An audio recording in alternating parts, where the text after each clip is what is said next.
अस्सलाम वालेकुम हुबे वतन पाकिस्तानियों। 9 मई के केस में आज तक एक मुलजिम को भी सजा नहीं हुई। तमाम मुलजमान को अदालतों ने अदम सबूतों की बिना पर जमानत दी या फिर डिस्चार्ज कर दिया गया, क्योंकि मकसद सिर्फ लोगों को डराना था, लोगों को तहरीक इंसाफ से तोड़ना था, झूठा बयानियां हासिल करना था, इमरान खान पर जुर्म साबित करना था।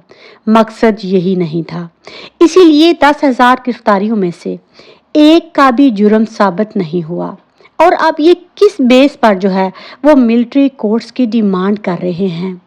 क्या मुजरम सिर्फ इमरान खान है?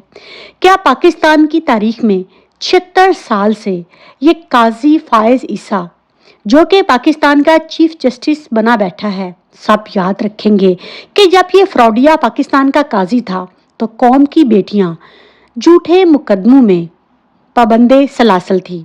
घर की चादर और चार दीवारी का तकद्दस पामाल किया गया और बुनियादी इंसानी हकूक को सलब और आइन को इस शख्स ने मुअत्तल किया। इसीलिए तो सुप्रीम कोर्ट में फौजी अदालतों में सिविलियंस के ट्रायल के खिलाफ अपीलों का मामला जो है वो साबिक चीफ जस्टिस जवाब एस ख्वाजा ने जस्टिस सरदार तारिक मसूद की बेंच में मौजूदगी पर भी इतराज़ उठा दिया। जस्टिस सरदार तारिक मसूद सिविलियंस का फौजी अदालतों में ट्रायल पर अपनी राय दे चुके हैं। इसीलिए बेंच से अलग होकर मामला जो है वो वापस कमेटी को भेजा जाएगा। असल में स्क्रिप्ट राइटर जो है वो इस टाइम पर पूरी तरह फंस चुका है। इनको समझ नहीं आ रही कि हमने इमरान खान के साथ करना क्या है। कभी तो ये स्क्रिप्ट राइटर ये लिखता है कि एक नई पार्टी जो है वो बल्ले का निशान लेने के लिए मैदान में आ चुकी है और पीटीआई का इंतहाबी निशान जो है वो एक दफ़ा फिर खतरे में डालने की अफवाहें फैलाई जा रही हैं। लेकिन स्क्रिप्ट राइटर ने भी भरपूर तैयारी की थी। कल इलेक्शन कमीशन में प्लांटेड लोगों की दरखास्तों के जरिए पीटीआई से बल्ले का निशान छीनने के लिए पूरी कोशिशें की गई, लेकिन आज पेशावर हाई कोर्ट के फैसले ने मुन्ना भाई की इस साजिश को तो बेनकाब किया और आज मुन्ना भाई और उसकी साजिश एक दफ़ा फिर से अदालतों ने बुरी तरह लौटाकर उन्हीं कोर्ट्स में वापस भेज दी है। ये डफर्स हैं लेकिन मानने का नाम नहीं लेते। दूसरी तरफ पूरा पाकिस्तान इस टाइम पर काजी फायज ईसा को बुरा कह रहा है। असल में इसका पूरा गैंग ही एस्टैब्लिशमेंट के हाथों बिका हुआ है। ये फ्रॉडिये हैं, ये मुनाफिक हैं। पंजाब और केपीके में इंतखाबात मुलतवी कराने के लिए इस गैंग ने एड़ी चोटी का जोर लगाया था। तारक जैसे लोगों ने केपीके में पेशावर हाई कोर्ट के हुक्म के खिलाफ पुलिस को इंसानी हकूक की खिलाफ वर्जियों की इजाज़त दी गई। बंदयाल के दौर में भी मंदोहेल को बेंच में बैठने पर अक्सर तकलीफ हो जाती थी। इजाजुल एहसन ने खत लिखकर सारी कौम को बताया कि अब ये फ्रॉडिये खुशी से मैच फिक्सिंग करने जा रहे हैं और ये पूरा बेंच जो है ये फिक्स कर लिया गया है।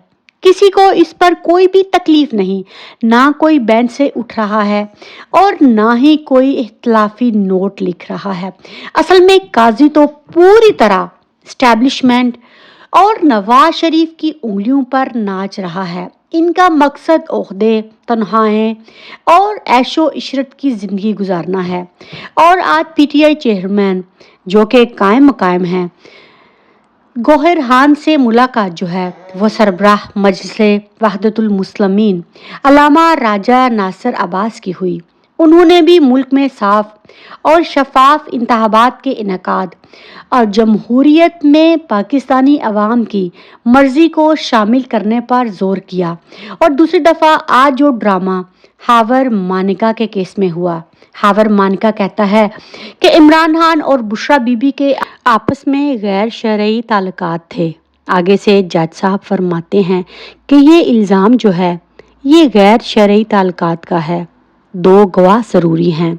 आगे से मानका साहब फरमाते हैं कि एक गवाह तो मैं खुद हूँ और दूसरा गवाह जो है वो मेरा मुलाजिम है।